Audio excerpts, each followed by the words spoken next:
Ladies and gentlemen, it's the Big Jiu-Jitsu Show. Don't forget, we're a member of the Pod Bros Podcast Network. Go to podbros.com. Check out some of the other podcasts that they have. And don't forget to go to bigjujitsu.com. If you're going to buy stuff from Amazon, just buy it from us. Or buy a t-shirt. Help support us out.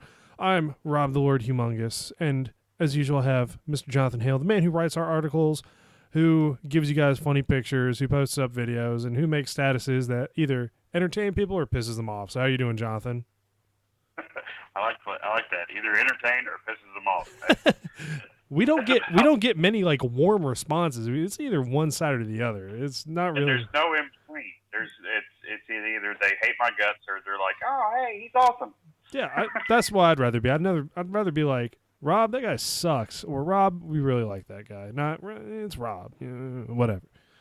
But today we do have a guest, Mr. Brian Crandell from Geese for GIs. Very awesome service and charity that they're running. So, Brian, thanks for being on the show today.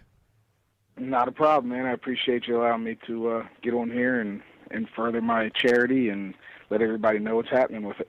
Nice. Well, before we even get started, can you please tell us a little bit about what Geese for GIs is for those of us who don't know what it is?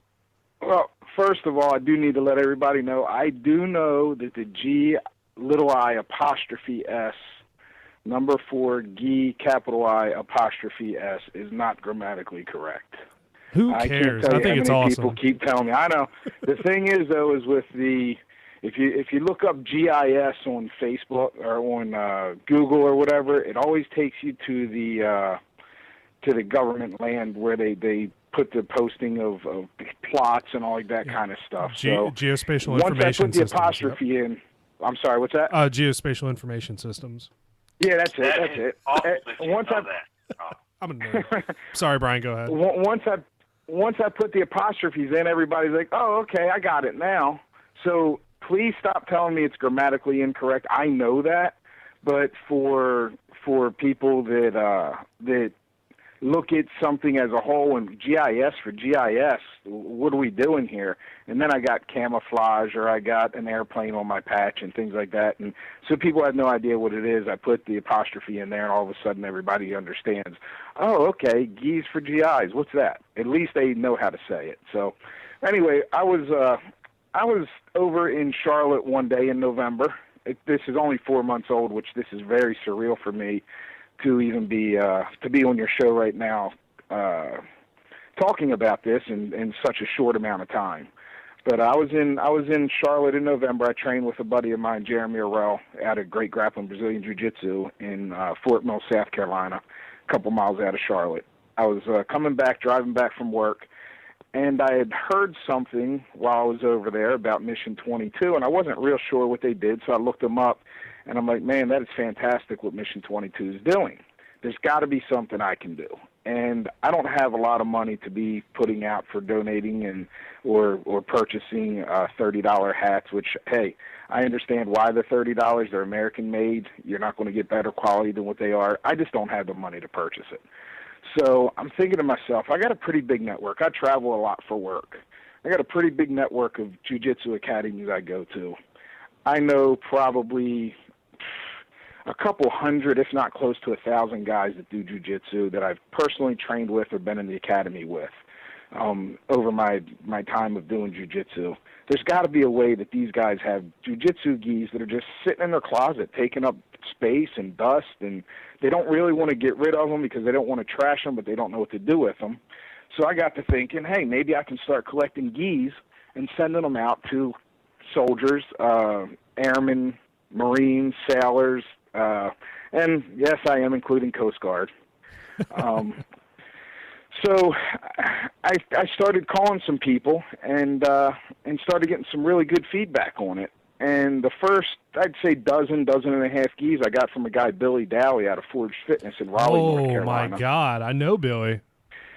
Billy's awesome, man. I love Billy. He's a big catalyst with Geese for GIs. I can get a little bit more into that later, what's going on with Billy and Geese for GIs. But anyway, I called him up and I said, hey, man, I got this crazy idea about collecting some gis. And he said, man, I probably got a dozen of them sitting in my office that I don't use, and I had no idea what to do with them. So that's where the first gis came from, and had a guy, Adam Jetton, out of Evolution Mixed Martial Arts in Wrightsville Beach. That's my home school. He donated about 4 gis. So that was the first, I'd say, 20 gis that went out the door. And at the time, I wasn't taking donations. I wasn't talking to too many people.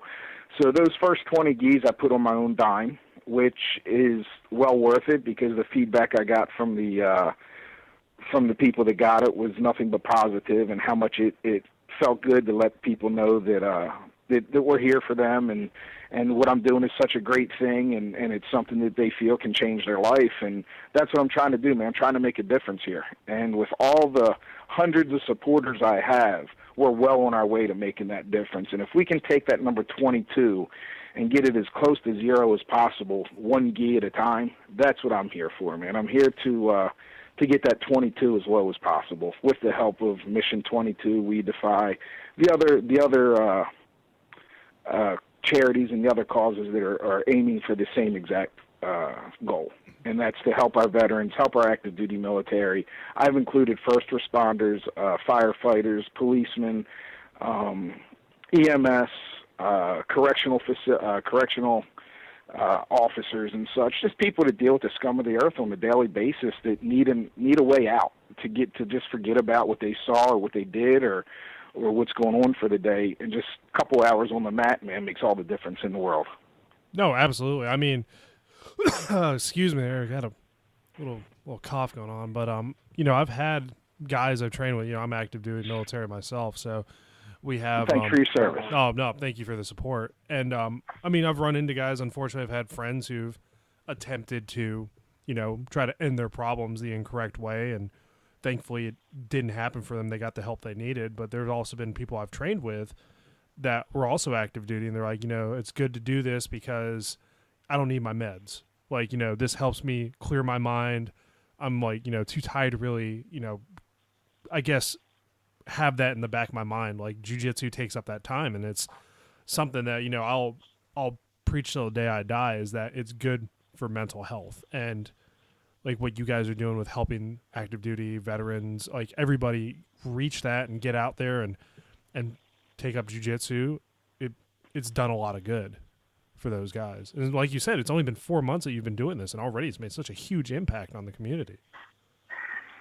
Yes, sir. I've shipped out, let's see, today the 3 gis that are going out will be about 144 gis that I've shipped since November. I believe I put my Facebook page up like November 2nd or November 12th. I know somewhere around there, somewhere within the first week and a half of November, I put a Facebook page up. And I just went over 500 likes. I got 502 likes on there, which just for a nobody out of North Carolina throwing up a page, I think 500 likes in 4 months isn't too bad. As a matter of fact, the 500th guy, I'm actually sending him one of my patches at no charge just for being the 500th like. So that was kind of a milestone that I was looking at getting to. I'm like, wow, that happened already. So it's nice, man. It's just the way it says, gis for GIs. If you look up gis for GIs, search in Facebook, it should be the first thing that comes up. That is amazing. Yeah, I'm sorry. Go ahead, Jonathan. I've been following what you're doing for quite a while. Probably pretty much since the start. I kind of seen it pop up and was curious, because there's always people out there that are looking to just get attention, I guess. But I really respect what you're doing, and it's not something that you're forced to do. It's just something that you want. That's amazing. I mean, it's very rare to see people that work like they do, to do stuff for people they don't know or nor may never know. Yeah, I mean, it's something that I hold dear to my heart to help veterans. My oldest brother is an Air Force vet. My middle brother is a Navy vet. I went in the Air Force in '88, took the oath, and I just feel it's something that we need to do. Our veterans, our active duty, and even our first responders, especially with the things going on domestically today, they deserve the best we have to offer them. And the best I can offer now is to send them a gi, get them on the mats, and get them some therapy. And if that just changes one person's life, that was my whole goal, is to change one person. And if I've changed more than that, I'm that much more happier. But just changing one person's life is worth every second that I've put into this. And I've put a lot of time into it. I'm doing seminars. I've already had one seminar in January that was unbelievable success. I'm having another one in May 7th, and then I've already got one here at the beach again in July to hopefully get people over, enjoy the beach a little bit, to work some jiu-jitsu in there. Now you're a brown belt, correct? You've been doing. Yes, sir. I'm a brown belt under Shruto and Jeremy Owens out of Evolution Mixed Martial Art. Shruto Verissimo is our head instructor out of Team Novio now, Hawaii. I wouldn't like to point out anything in particular there, Rob, but you realize he's on my team, not yours. Hey, let me just be the checkmat guy, all right? Or checkmat / Team Hoist Gracie guy here. So Yeah, there you go. That's all right, man. You know Billy. Billy's a big hoist guy, so I've sent out many Hoist Gracie gis along with many Novio Now gis. As a matter of fact, about Novio Now, Gustavo Dantes, he caught wind of it and he contacted me. He sent me 58 gis from Phoenix, Arizona. Oh man, wow. So that's just that's the type of support that I've gotten. It's just been so unbelievable.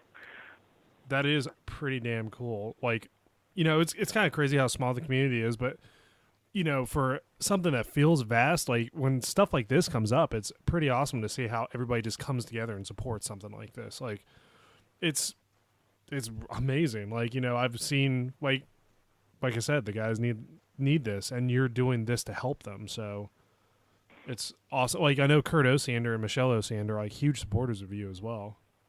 Yes.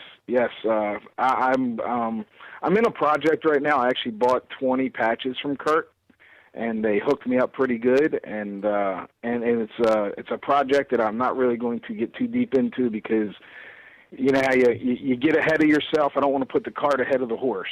But it's a project that we may see Kurt Osiander patches on some things that I'm trying to get together. Ooh, yeah, that's very kind of leave a little cliffhanger, leave a little lead out there for that. But it's something that if it works out, man, it's going to be epic. It's going to be really, really fantastic for the troops, and it's going to be good for people, just the normal civilians too, if they take part in it. Oh yeah, absolutely. I mean, anything to help support. So.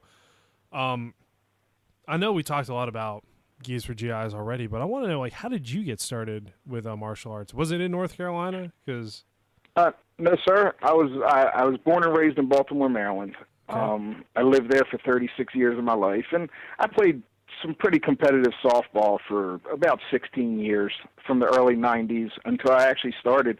2 weeks before I started, I went to a softball tournament, and I was a power lifter, lifting big, heavy things and putting them down, and going out and trying to hit a softball 400 feet. And, it wasn't really getting me anywhere. Every year I was getting a little bit heavier. Every year I was getting a little bit older, and I got to thinking, what can I do to get myself in shape?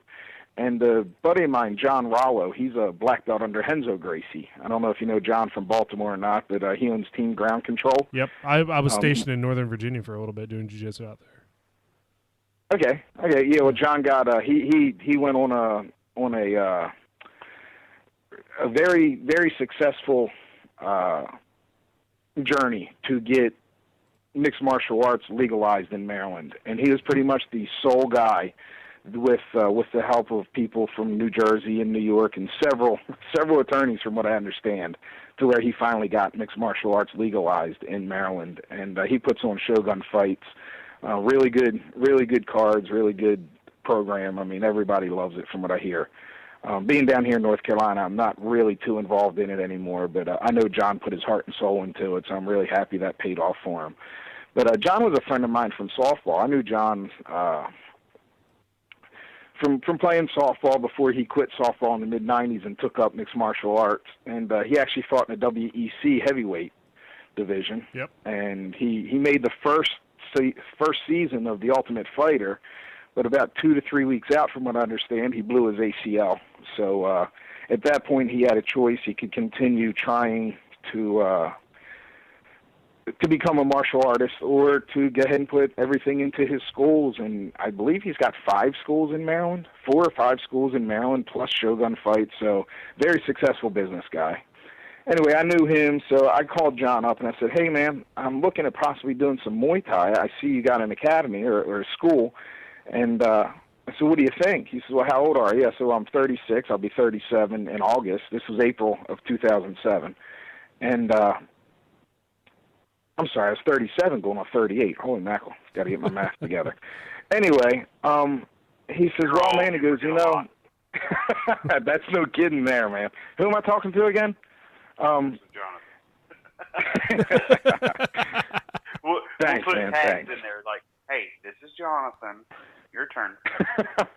So in 1984, that's where I was, right? I'm just kidding.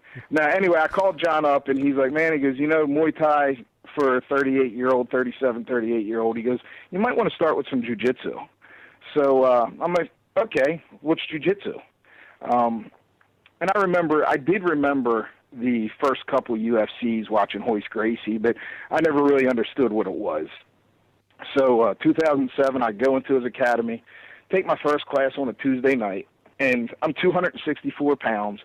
I could probably pick up the back end of a Volkswagen by myself if I had to at that time. I'm powerlifting, think I'm super strong, and I can hold my own. I'm not going to, this isn't going to be too bad. Well, about 7 laps into our jogging, I'm sitting there huffing and puffing.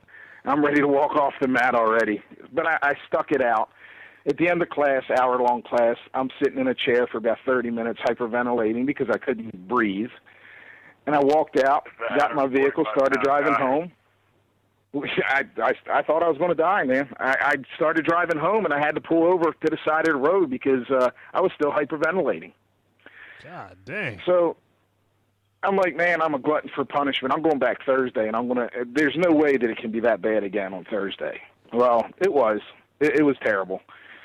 But not being a quitter, I said, you know, they got an open mat thing. I'm going to go check this out on Saturday. So I went in, and I got in there, and I'm doing my stretches, and this guy, Tony, said, hey, man, let's you want to train a little bit? And I'm like, yeah, so you want to start on your feet or you want to start on the ground? And, of course, being brand new, I don't know, let's start on our feet. Well, the bad part comes now because I had no idea about jiu-jitsu or wrestling etiquette. So 264 pounds, or about 260 by then, because I think I threw up the other 4 pounds the 2 nights before. I pick him up and I slam him. Oh, hey, that's perfectly reasonable response, I think. So. I was that guy. Oh, so anyway, he proceeds to, in about 5 minutes, either armbar me or triangle me somewhere between 5 and 6 times. Nice. And it took me 15 minutes to recover from breathing on that. And I thought to myself then, the guy's 170 pounds, I'm 260, 250, whatever, and I could bench press a Volkswagen, and this guy just literally lit me up with pure technique and pure leverage. I had no shot in hell. So at that point, I became addicted to it, and I try to get in 3 to 4 times a week, and even when I'm traveling, that's why I built such a great network down here in North Carolina. So I trained under John from April of 2007 until August of 2009 when I left Maryland to come down here to North Carolina. Nice. That's nice, like, because John, like, I've been to a Shogun fight, and those things are nice. Had a good time there. Yeah. So we'll go to North Carolina. You know, you moved here. Where did you start training in North Carolina then? I looked for schools, and really the only one in the Wilmington area that was had any type of accreditation was Evolution Mixed Martial Arts. Jeremy Owens was a brown belt at the time. And I looked up, and I was looking into the Novia now history and who Sharuto was, and I'm like, wow, Sharuto's BJ Penn's jiu-jitsu coach, and he's this guy's jiu-jitsu coach? I mean, it's got to be the real deal. So I went down to Evolution, went on the mats as a blue belt, and found out that there's a little bit of differences between the Henzo style and Novia Now style, which Henzo's a lot of pressure, Henzo's a lot of kind of like in-your-face jiu-jitsu, and where Novia Now style is kind of like a smaller guy's game, a lot of open guards, a lot of not a lot of spider guard stuff like Alliance does, but they have their fair share. It's more of an open guard game than a closed guard game. So I had to do a little bit of adjusting to that, but since August, September of 2007, it's been my home, and I've gone from blue to brown under Jeremy with the help. We have 8 black belts in our gym now. Wow. Most of them are world class. I don't know if you know John Salter. He's a past UFC fighter, currently by Bellator. He's one of our coaches there. I met Derek Brunson before Derek became a UFC fighter. I've known Derek since about 2007. He trained at Evolution for several years, and his career has really taken off. And, of course, we're big fans of him, not just because we're training partners. He's a homegrown North Carolina guy out of Wilmington, so he's repping us pretty well. I will always pull for the North Carolina guys no matter what, just because you got to represent the state, you know? Yes. Because I started under Team Rock with Brian Mingy and Neil Weaver. That's where I started. Oh, you know Brian. I do. The man is. Brian's a great guy. He is. Like, everybody's like, oh, he's the type of guy that'll give you the shirt off his back. Like, he is legitimately the guy that he'll come up like, dude, do you need a shirt? Like, I got you, man. I'll hook you up. I'm like, okay. Like, he is, like, I've known him for a while, and there's never been a time where I wouldn't have felt like I couldn't have called him and, like, asked for help.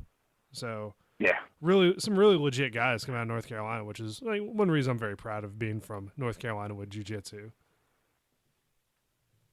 Well, we're proud to have you, man. Especially with the serving the country and spreading the word that way too, man. It's like I said, you guys deserve the best we have to offer. So. Well, I do appreciate that, man. I really do. And like what you're doing with Keys for GIs is, like I said, something that I haven't seen before, but I'm really glad it's happening because, you know, there's a lot of like need for it. You know, we do combative stuff occasionally, and, you know, the guys and girls are really into it, but not a lot of times do they have that outlet or have the ability to have that outlet. So having like the access to it is what I think makes a big difference as well. So, besides the secret project, though, I will not ask anything about because, you know, I get it. But what other plans do you have going on? I know you guys have a lot of like maybe seminars coming up.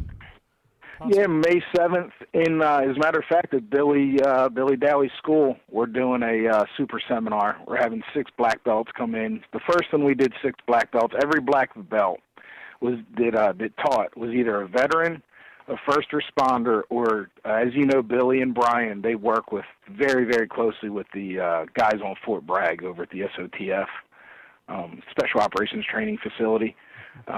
So Billy is as close to what I would consider a civilian veteran as you can get. I mean, the guy worked very, very closely with the military for quite a few years. So the first one was kind of the feeler type thing, and that was January 16th. And again, I had all veterans or first responders or Billy, who worked very, very closely with the military. They were my teachers. Noel Smith, he's a Navy veteran. He's out of Glen Burnie, Maryland. He's a Hanato Tavares black belt. Yeah. Billy Dowey, of course, you know him. Jeremy Orell, he's an Army vet, combat vet out of Fort Mill. He's the one with great grappling Brazilian Jiu-Jitsu. We had John George. He's out of Elite. I don't know if you ever heard of Elite Brazilian Jiu-Jitsu, but he was an Air Force veteran. Neil Zumbro, he's out of my school, Evolution Mixed Martial Arts. He's a Marine Corps veteran. I don't want to miss anybody. Is that 6? 1, 2, 3, 4, 5. Oh, and then John Salter, who he actually is a firefighter now. John was in the middle of the academy at the time. He became a firefighter, and he's hired on down in New Hanover County in North Carolina around Wilmington. So he's a firefighter as a first responder. So, that was the lineup for that one. And like I said, they're all very high caliber, very, very experienced teachers. Everyone that did a fantastic job. I do have DVDs, though. So, I mean, if you guys want one, just shoot me your address. I'll shoot you out one. But I do try to sell the DVDs for $25. The reason I sell them for $25 is because the cost of the seminar was either $25 or bring a good used or new gi. If you bring a good used or new gi, you get in free. You don't have to pay money. Wow. If you don't have a good used or new gi, it's $25. And the 6 guys that I just mentioned to you, each one of those guys could very easily ask for $50 for a 2-hour seminar. My seminars are 4 hours long with 6 high-level black belts, and it's $25. We had about 72 people, including the black belts. We had 8 black belts actually show up. Brian was one of them, and then another friend of mine, Brian Adderson, who is a second-degree George Gurgel black belt. He was there also to kind of help out a little bit. But I don't know if you guys have looked at my page or not, but if you go to Geese for GI's page, I have a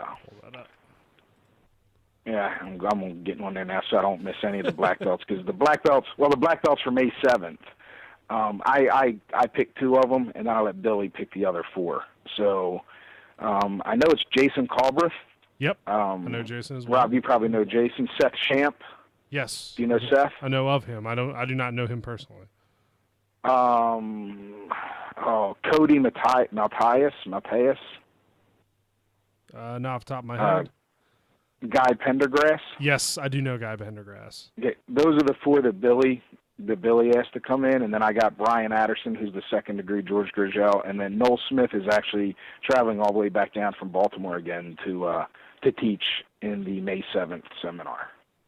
And then after that, I already got July 30th. That's kind of in stone. I got the venue again, which I need to thank YMCA of Wilmington for donating their gym.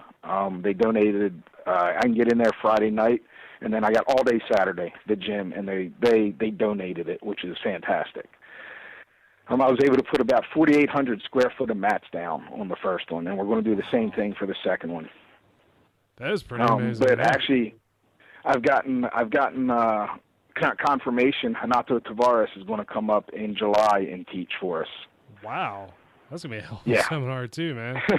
and then Kelly Rundle out of Oklahoma, he confirmed he's going to fly in for that one, and he's going to teach for us.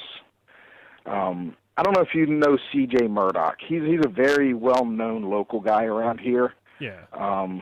He's kind of one of those guys that could live on $25 a year, I think, because that's about what he eats and donuts. Yeah. The rest food and all like that, that's not important as long as he can train jiu-jitsu. That's the type of heart he has for jiu-jitsu. Him and his brother both. But CJ just got back from 6 months down at Connection Rio. He's going to teach for us. I got my buddy Adam Jetton. He's a pretty high-level black belt out of Evolution. He's going to teach for us in July. So let's see, it's Hanato, Adam, Kelly, CJ, Eric Griffin. He's a Gustavo Machado black belt out of Rocky Mount, North Carolina. Yeah. He's coming in to teach for us. And then I'm hoping I get one of the guys out of another academy up in Jacksonville, North Carolina that I've trained at. Open mats, and Wednesday nights we do no gi at Evolution, so I usually go up to Combat Club to do gi. But hopefully Chico Santiago, he's a new black belt under Brazil 021. Hopefully he'll be willing to come in. He's a Navy vet. He's a Navy chief, 23 years, retired. So that would be the 6th in July already. So I've actually had requests, people calling or emailing me or messaging me saying, hey man, if you need a black belt, let me know. I'm on standby. I'll come out and help you. Well, it's good. I mean, like, getting that support from everybody as well is a huge deal. I see that you're going to be doing a pro-jitsu here coming up soon. Is that correct? Yes, sir. April 2nd, I'm going up against a guy. He was a beast at brown belt. He got his black belt 2 days before Thanksgiving. So I got a pretty good challenge ahead of me. But, that's what jiu-jitsu is, man. You put a challenge ahead of you, and you do your best. And as a jiu-jitsu artist, or jiu-jitsero, I think is what they call them, you just don't back down from it. So he got his black belt, and he agreed that, hey, we were brown belts when we agreed to this. I'm not going to back out. So I'm like, cool. I'm not going to back out. I mean, he's a three-time world champion at Masters as a brown belt. I know that's and he's heading after the PAMs this week. So great guy. He supported Geese for GIs big time. I mean, he bought the shirt, the less than 22 shirt, and he also donated a little bit of money to me to help me out. He's been a huge supporter, and great guy. And like I tell everybody, man, no matter what happens on the mat, we're both going to go in there with the intention of submitting each other. But at the end, as long as we're healthy, as long as we have our honor, and as long as we're still friends when we walk off the mat, to me, that's what matters more than anything else. Yeah, that's what jiu-jitsu is all about, man. It's the best part of it. So before we wrap up, could you shout out some information where our listeners can find you? G's for GIs on Facebook. It's capital G, little I, apostrophe S, space, the number 4, space, capital G, capital I, apostrophe S. That's on Facebook. And then G's-4-Gis.com. It's www.gis-4-gis.com. There's a donate button if you want to donate some cash. I believe we have a way on there, I think with my address and everything, on how to donate a gi if you want to donate a gi. If you got an old gi laying around that's usable, I try to keep any holes or any tears in it no bigger than a penny or a dime, something that can be hand sewn before it goes out. The collars, if it's like in the back of the collar and it's frayed a little bit, that's fine. But I just don't want somebody going in there looking like a ragamuffin. I don't want them to say, "Oh, where'd you get that thing?" Gis for GI sent it. It's the only gi that I have. I do send over, like I sent I think 11 gis to Italy, Vicenza, Italy. Yep. And that went through Alan Shabaro. I saw a picture of him with those guys over there, and he hooked me up with a guy, Kobe Johnson. I sent 11 gis, but I also sent 8 jackets that were kind of frayed a little bit. Yeah. Something I really wouldn't want to send out for somebody to have as their only gi. But as an academy or as a club or whatever, if they got 8 jackets laying there and somebody comes in and they're just in their uniform pants, hey man, here's a jacket for you to use. It's nothing special, but it's something that they can put on to get on the mats. Exactly. I mean, that's the big deal. Like that's what they need because, like I run a class out here in Wiesbaden, and like the guys will just show up in uniform. So I mean, that's what they need. Yeah. So I do appreciate it, and you know what? Let me talk to you after I end the podcast, and we'll figure something out. Big Jiu-Jitsu would like to help in some way. So we'll do it. That's fantastic. Like I said, it's very surreal right now that in 4 months that I've gotten the support that I have. With it being veterans and stuff, I know there's a lot of people out there to kind of question, hey man, is this guy legit? Is this really happening? Is this something that if I put a gi to or put money to, is it really going to go to the veterans? I'm telling you, 100% of anything I take in goes to the veterans. I'm not looking to make anything. I got a job. I got a decent job that pays decent money. Yeah. I don't need the money for doing this. I just want to make sure that our veterans are taken care of and that we can make a difference as a community, as a jiu-jitsu community. Everything you see that I post, I don't post it, Brian Crandell, am making a difference. I post we are making a difference because without your support and the support of the hundreds of other people that have been supporting me, none of this is happening. So you'll always see we are making a difference, and that's what I want to do. I need, as a community, we need to come together and make a difference for the people that are protecting us and allowing us to sleep comfortably at night. Absolutely. And like, we appreciate what you guys are doing for us too, and like it does mean a lot. So, so thank you once again for coming on the show and talking about it. It's a huge deal, and it is something that unfortunately some of us have had to deal with. With the Mission 22, like helping out some of our friends, brothers, sisters, making sure that they get the help they need, and making sure they don't become one of the 22 each day. Which exactly, yeah. So. Ladies and gentlemen, once again, this has been an episode of Big Jiu-Jitsu. Go to podbros.com, since we're a member of the Podbros Podcast Network. Find some other podcasts you might like, and don't forget to go to bigjujitsu.com and buy something from Amazon. Come on, man. Just buy something from Amazon and the Big Jiu-Jitsu store. So once again, I'm Rob the Lord Humongous, and we'll catch you all next time.